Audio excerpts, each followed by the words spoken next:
Hello everyone, welcome to our YouTube channel Creative Edge by Top Rankers. तो आज की video में हम एक टॉपिक कवर करेंगे, बहुत ही इंपॉर्टेंट टॉपिक है। ऐसी 5 मिस्टेक जो हमें डिजाइन और आर्किटेक्चर के एग्जाम में नहीं करना चाहिए। तो सबसे पहले हम देखते हैं कि आज की वीडियो में हम क्या चीजें कवर करने वाले हैं। तो हम ऐसी 5 मिस्टेक्स बताएंगे और उनके सॉल्यूशन बताएंगे। तो स्टार्ट करते हैं विथ मिस्टेक्स कि ऐसी क्या मिस्टेक्स है जो हमें नहीं करना चाहिए। तो और mistake number 1 is rushing the composition. अगर आपने गंदी लेआउट बनाई है, प्रपोजिशन करेक्ट नहीं है, तो यही सबसे बड़ी मिस्टेक है कि आप ड्राइंग गलत स्टार्ट कर रहे हैं अपनी वीडियो में। Mistake number 2 is weak perspective and depth. Design और आर्किटेक्चर के एग्जाम में आपको डिजाइन टर्मिनोलॉजीज रिलेटेड सारी चीजें पूछी जाती है। अगर आप बिल्कुल फ्लैट 2D ड्राइंग बना के आएंगे तो उसके आपको बिल्कुल मार्क्स नहीं मिलेंगे, नॉट इवन आइडिएशन वाले मार्क्स भी। Mistake number 3 is lack of line variation and shading. यहाँ पर उनको आपकी टेक्निक के साथ साथ स्किल्स भी देखना है कि कितनी स्किल्स आपको आती है। अगर आपकी लाइन क्वालिटी अच्छी हुई, आपने अच्छे से शेडिंग करी, शेडो करी, तो ऑटोमेटिकली आपकी ड्राइंग अच्छी दिखने लगेगी।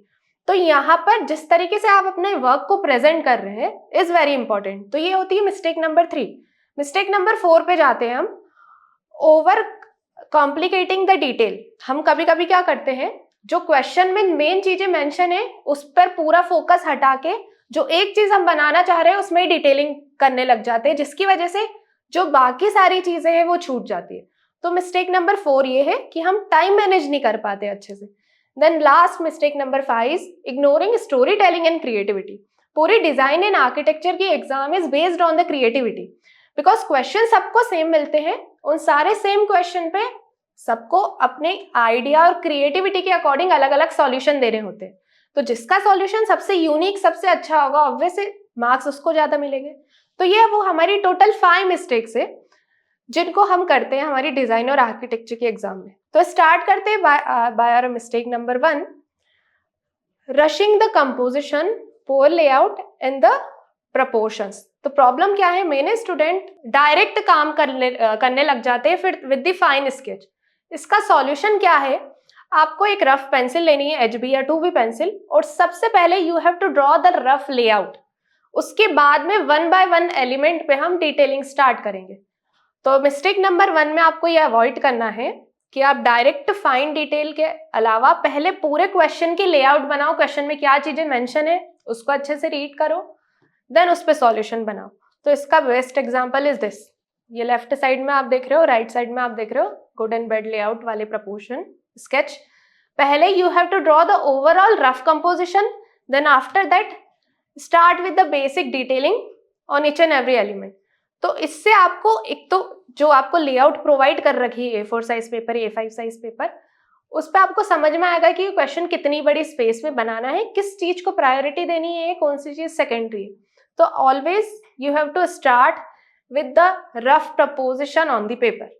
ओके, अब आते हैं हम हमारी मिस्टेक नंबर 2 पे, जो कि है वीक पर्सपेक्टिव एंड डेप्थ।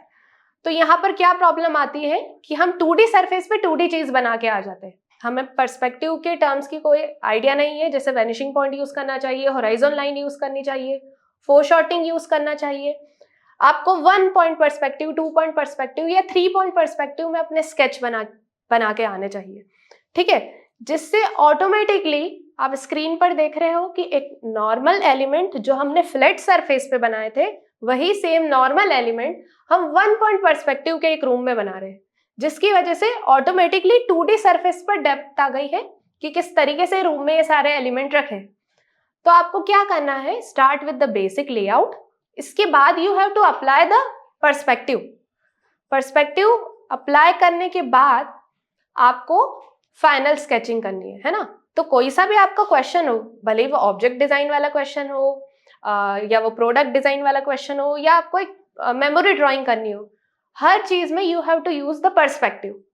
तो आप 1 पॉइंट पर्सपेक्टिव भी यूज कर सकते हो, 2 पॉइंट भी और 3 पॉइंट भी, अकॉर्डिंग टू द क्वेश्चन, ठीक है।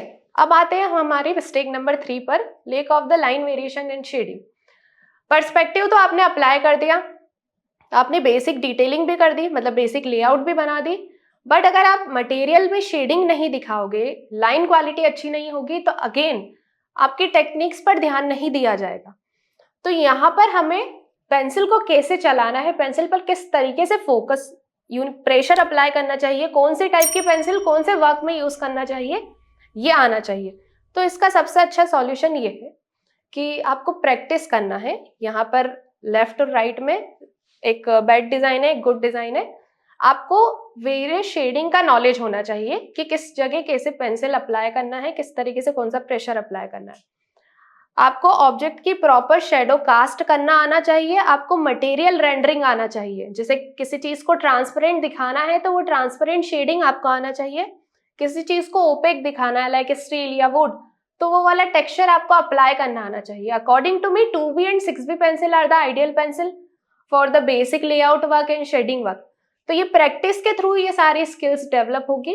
And one more thing, outlining को बिल्कुल प्रॉपर फाइन करके आना है आपको, जिसकी वजह से आपका पूरा ओवरऑल स्केच हाईलाइट होगा। तो अगर आपने पर्सपेक्टिव अप्लाई करा है तो आपको शेडिंग और शेडो भी करना आना चाहिए प्रॉपर, ठीक है।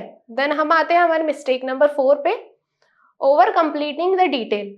हम कभी कभी क्या करते हैं, किसी एक चीज को बनाया और उसी की डिटेलिंग में इतने खो जाते हैं कि हम टाइम मैनेज नहीं कर पाते कि पूरा क्वेश्चन हमें इतनी टाइम लिमिट में कंप्लीट करना है। ओके, तो सबसे पहले आपको एक रफ लेआउट बनानी है और फोकस करना है ऑन दी मेन एलिमेंट, है ना। मेन एलिमेंट की रफ लेआउट पूरी कंप्लीट करने के बाद आपको सिर्फ 5 मिनट का टाइम ऐसा रखना है जहां पर आप बेसिक डिटेलिंग कर सकते हो सारे ऑब्जेक्ट्स में। तो यहाँ का एग्जाम्पल देखते हैं। एग्जाम्पल में जैसे दोनों साइड फ्लावर से, एक फ्लावर में मैंने ज्यादा डिटेलिंग करी है जिसकी वजह से वो आधा इनकम्प्लीट रह गया क्योंकि टाइम नहीं मैनेज कर पाई। सेकेंड वाली में मैंने कम डिटेलिंग करी है बट पूरा ओवरऑल स्केच कंप्लीट करा है। तो आपको क्वेश्चन रीड करके ये समझ में आना चाहिए कि किस चीज पर आपको फोकस करना है, कौन सी चीज पहले बनाना है, ठीक है। देन अकॉर्डिंग टू टाइम आपको ये सारी चीजें मैनेज करते हुए चलना है कि क्वेश्चन पूरा ओवरऑल कंप्लीट हो जाए। क्वेश्चन में जो उन्होंने चीजें मेंशन करी है वो चीज आपने बनाई है कि नहीं, ठीक है। तो यहाँ हम भले डिटेलिंग थोड़ी सी कम करें बट प्रायोरिटी ये रखना है कि हमारा स्केच पूरा कंप्लीट हो जाना चाहिए। Okay, then mistake number 5, last mistake, story telling and the creativity. हम हमेशा क्या करते हैं, क्वेश्चन रीड करके जो हमारे मन में पहला आइडिया आता है उसी को बनाने लग जाते हैं। तो यही सबसे बेकार मिस्टेक है। आपको हमेशा पहले आइडिया, दूसरा आइडिया को एलिमिनेट करके तीसरे आइडिया पर जाना है जो कि दूसरों से यूनिक होगा, ठीक है। तो ये रहा हमारा स्केच। एग्जाम्पल, उनने क्वेश्चन दिया था जैसे आपको बनाना था एक प्रॉपर रूम, लिविंग रूम। यहाँ उनने कोई पर्सपेक्टिव मेंशन नहीं करा है, लिविंग रूम में क्या एलिमेंट होने चाहिए ये भी उनने मेंशन नहीं करा है। तो सब कैसा रूम बनाएंगे, एक बेसिक रूम बनाएंगे विद द बेसिक लेआउट।